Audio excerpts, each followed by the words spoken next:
He goes by T-REV, so we'll call him that as well, and he joins us now. Thank you very much for coming with your splendid YOLO hat on. You only live once. I count my blessings for the days when I was down and losing faith. They made me patient.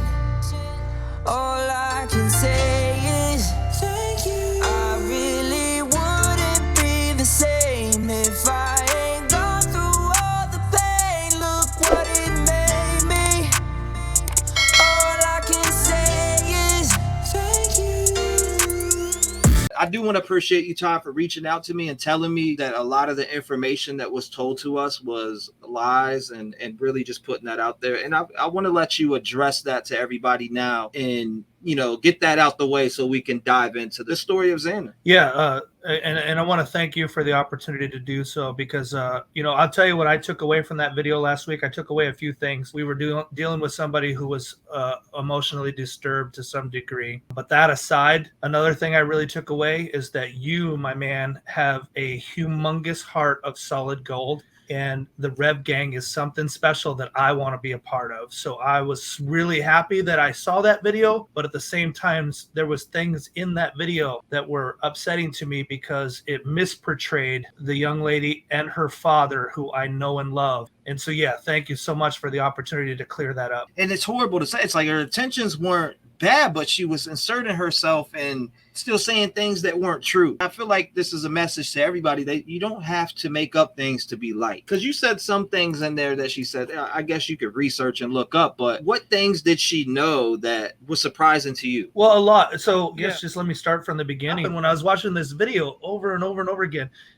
the first thing that was like, what is she talking about? She said you could put a tube in the Spokane River in downtown Spokane and ride that tube all the way to Coeur d'Alene, Idaho. And I was like, right when she said that, I'm like, this lady doesn't know much about the area because there's so much wrong with that. There's like 4 dams in the way. There's a reason that Post Falls, which sits in between the two, is called Post Falls. There's a humongous waterfall. You're not tubing. And then Coeur d'Alene Lake is the main feeder of the Spokane River. So the water goes the opposite direction. So here's what would happen. If you put a tube in downtown Spokane, the fire department would come take your lifeless body off of a spill gate from a dam. You're not going to Coeur d'Alene. So when she said that, I was like, what? And so, give her the benefit of the doubt. Maybe she thought it went the wrong way. No, there's 4 dams between Coeur d'Alene and Post Falls. It just doesn't happen. But there's a picture on TikTok of Xana tubing. And so I swear, everything that she said in that story, she took from some social media post, some news outlet story, something she found that she just embellished the details. So then I heard that. I sent the video to my daughter. She watched it. My wife and I were watching it together, and we started realizing that some of the pictures just didn't match. In fact, Sydney, I first noticed the videos. I said, hey, Xana's not in those videos. That's not Xana. That's a wrong color leotard. Those coaches over there in the corner are not from our club. That's not Xana. And then Sydney was like, well, and the young girl's not Xana either. That's Kaylee. I went to school with Kaylee also for like a year. So I had known of Kaylee. I wasn't like friends with her or anything, but I didn't like know her, but I knew enough of like what she looked like as a kid and all that to know that was Kaylee. And the awards podium were at some competitions that we would actually go to every year. But again, Xana was nowhere to be seen on any of those. So the pictures that were actually Xana, you could find in up to 2. You'd have to go to at least 2 of 4 sources. You could go for the high school pictures of her graduating, that kind of stuff. You could go to Jasmine, her sister's Instagram, and find them there. You could go to Xana's personal Instagram, which you could still find today, and find them there. And then the other photos of the gym and other things that she did, Sydney took those photos, or they were stuff that we took, like the one where you said, hey, her doing the split jump on top of the hay bales, was that on the farm? And then, of course, Angel Girl said, yeah, that was on the farm. Zoom in, see her red. No, Sydney took that picture. It was in Post Falls. They were visiting some friends. In fact, there's another picture of her on a trampoline where she's wearing the same outfit. It was the same day, Sydney took those pictures. So So Sydney took those pictures. Yeah. Okay. So that's I mean, so when you heard the story, you were able like debunk it right away, especially when hearing that farm part. Right. Like this was on the because she started talking about her grandparents had a farm or there's something about the farm, and I was like, oh, that's on the farm. So yeah, you talked about that, and that's good. I'm glad you brought that up, and everybody knows now. And I obviously took that video down. Well, let me because there were two things she said that really misrepresented. One was she talked about Xana and a reaction she had at Silverwood theme park. About a leotard being late. First off, she said she was 8 years old. Well, Xana didn't even set foot in our gym until I think she was 10. Okay. And then she said that Xana had heard that her leotard for the upcoming season might be late, and she started crying and said, "Gma, gymnastics is life." Man, anybody who knows Xana would say Xana rolled with everything. She was the most easygoing. She would have never gotten frustrated about something like that. She would have just rolled with it. Wouldn't have been a big deal. So to portray Xana as some little 8-year-old crybaby, it just wasn't Xana. Xana was fun. She was always fun. It just wasn't her. And then the other thing that she said that really frustrated me was that Jeff wasn't present at her competitions because he was working. Jeff was a very hard-working father who was a single dad, and so we helped out. Xana would come to our house not just because of that, but because she was also best friends with Sydney. But on the weekends, Jeff was with his kids at those competitions. Maybe a couple times he couldn't make it to Xana's gymnastics competition, so she'd go with us because he was with Jasmine at soccer or something along those lines. But to say that he was working on the weekends, that no way. He was with his kids. He was very involved. He was not behind the scenes. And so anyway, when she said that, I was like, no, that's just not true. So that just shows you right there that the intentions, I guess, were bad. Like when you say that, it's like saying somebody didn't show up, especially a parent. Well, and she was, saying that she brought Xana to those things, and I never met this woman before. That that she was doing her hair. No, that again, another Instagram photo of one of our former coaches, Amy Walston, who was very much involved in Xana's life, doing her hair. She was, So yeah, everything traced back to some Instagram post or something. But yeah, she did her research. I know some people were like, "Hey, T-REV, how did you get duped?" Well, there were things that she said that I was like, I made me believe that she was at the personal family and friends funeral. I had since kind of looked at maybe she saw it here. One of them was when she talked about Xana skipping levels. She didn't have the details right. But I didn't remember that being discussed or being anywhere else than at the family and friends' personal funeral. But in hindsight, I think maybe we did mention it when we were interviewed on one of the news broadcasts when we were trying to raise money for her scholarship endowment. I think she did hear that in a news post. And the other thing, she mentioned the Vando Solution team. I thought that had only been talked about at the funeral, but it was actually in the obituary that went out in the local newspaper. So she no doubt just read it there. So I was actually a little bit relieved. I don't think she was at the personal funeral any longer. So that was a little bit relieving, but she definitely did her homework. One of the things, about coming to you with Xana's scores, who would have thought that somebody who wasn't connected to the family would have her scores from, 9-10 years ago? In hindsight, no, you can go to meetscoresonline.com. All your listeners could do it right now and put in her name and pull up those same scores. And then there's other, that wasn't all of her scores. Not every competition used that particular server, but yeah, if you know what you're doing, you can find scores. So she absolutely went out of her way to dupe you and was very convincing in doing so. Todd, I'll tell you the first thing I did. She sent, because people scam and put GoFundMe's together, and they claim it's for this and they claim it's for that. But the first thing I did was look you up, found your gym, and I was immediately like, yeah, this is legit, because there's a clip of you out there. So I'm like, okay, this is legit. Nobody's funding to it. Nobody's putting any funds to it. Oh, and this is somebody that Xana called Gma, and she knows all this information. She's in Discord. She's dropping picture after picture after picture after picture. Then we do the interview, and then she goes like AWOL, like hi, she's off the board, and I can't find it. She has everybody in Discord's heart, man. Everybody's heart. Everybody's, oh my God, sad in the room that she's dropping all these pictures in. She was calling it, like I said, a close pal of mine. His name's Papa Sal. He's in here right now. Love you, Papa Sal. I know you're in here. So Papa Sal, felt bad for her about the whole brain tumor thing and got her number. Was exchanging. He was like, we got to do something to help her, put a fund. I was like, I'm on board to help her, right? I'm down.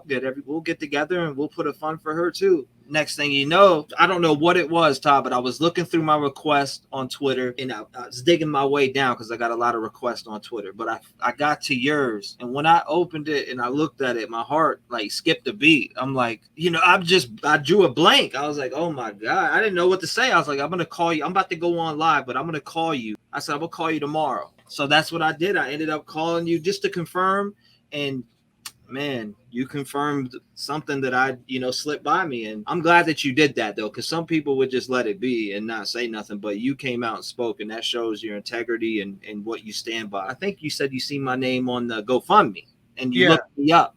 Yeah, the people from your group, the Rev gang that were donating, were crediting you for finding out about that. So that's how I first heard about T-REV. She never mentioned you at all. She was just sending us messages saying, hey, we're fundraising for you. What can we do with this money?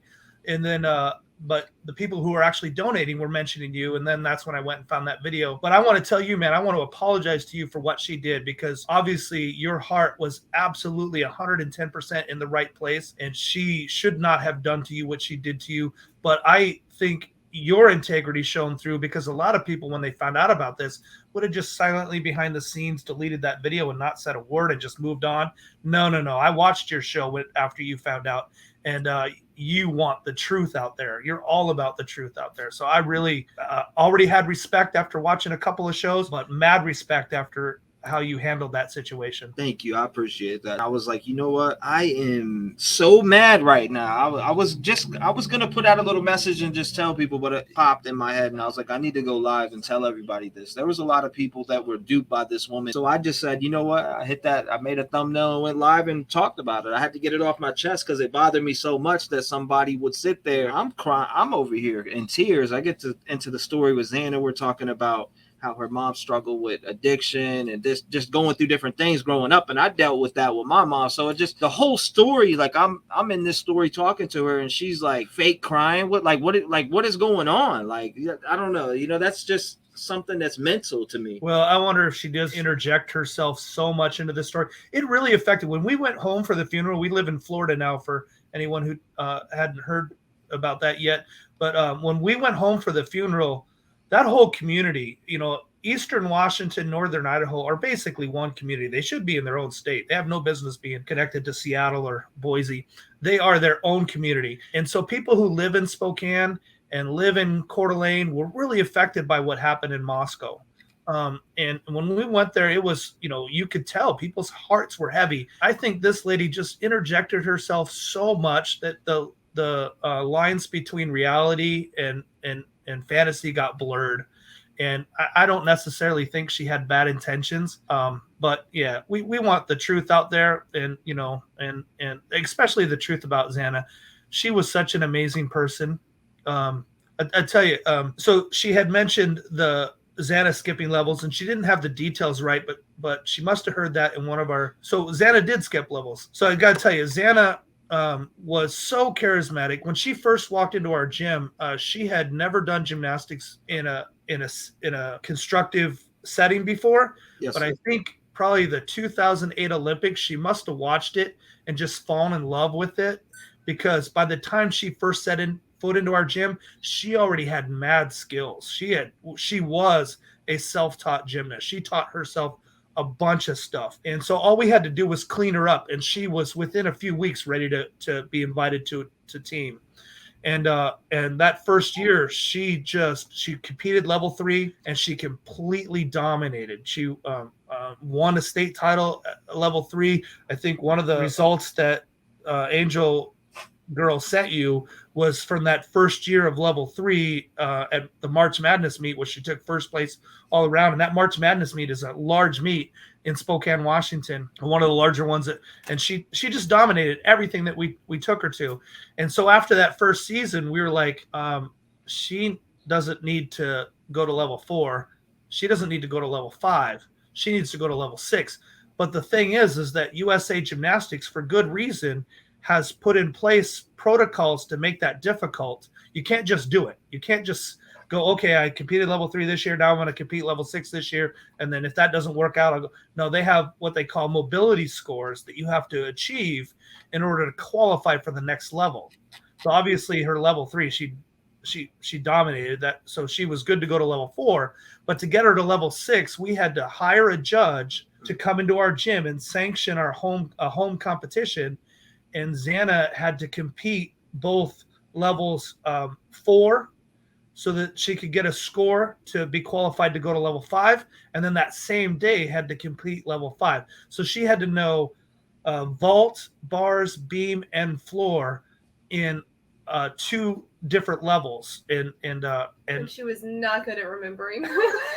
Memory was not her strength. So she did. We worked really hard to get her ready for the level 4, and she dominated that. But then when she was doing the level 5, you could tell that the memory. And so Judge Barb, who is still in the Coeur d'Alene area and still a highly rated judge there and a great person, she recognized what we were doing, and she recognized Xana's talent. She had judged her a few times that previous season, and so she allowed us to do what we wouldn't normally be allowed to do. She let us talk her through the routines. In allowing her to do that, she just dominated level 5 and then went on to compete level 6.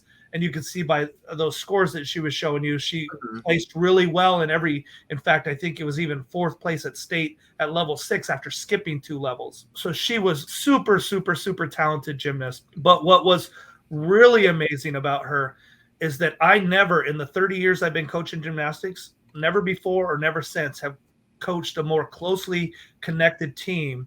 And that was because of Xana.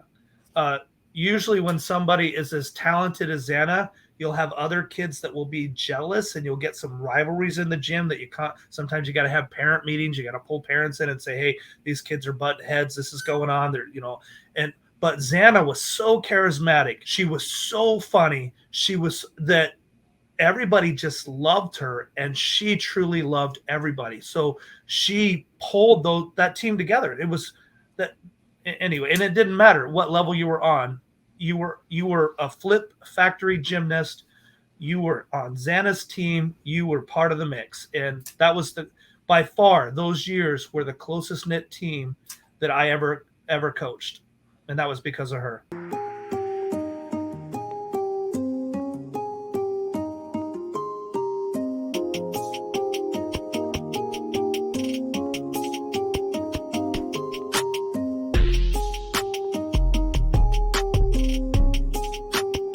Thank you, T-REV. I am so excited. Hi, my name is Xana and I'm 12 years old. Hi, my name is Sydney and I'm 13 years old. So today we're going to be introducing our new YouTube channel. Basically, we're going to be posting I did that one for a blooper. I had to.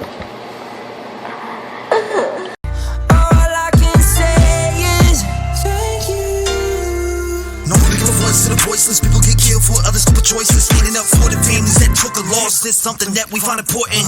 Rep game strong, chest up. Little homie, keep your head up. You can be whatever you want. Get rid of the fake and it will lead up. All my life I strive for greatness. I manifested my time with patience. People try to copy us, but respect is earned. It's not an obligation. I love the fam and they love me back, and that's why I always have the backs. I give a voice to those people who were never given a chance by them slimy cats. When you come here, you ain't a number to me. I really take time to read what I see. Don't forget to lock your doors, cause there's danger all up in these streets. Y'all really put life into the air that I breathe. I really am thankful for all of my peeps. Your loyalty means a lot to me, so this is a special thank you from me.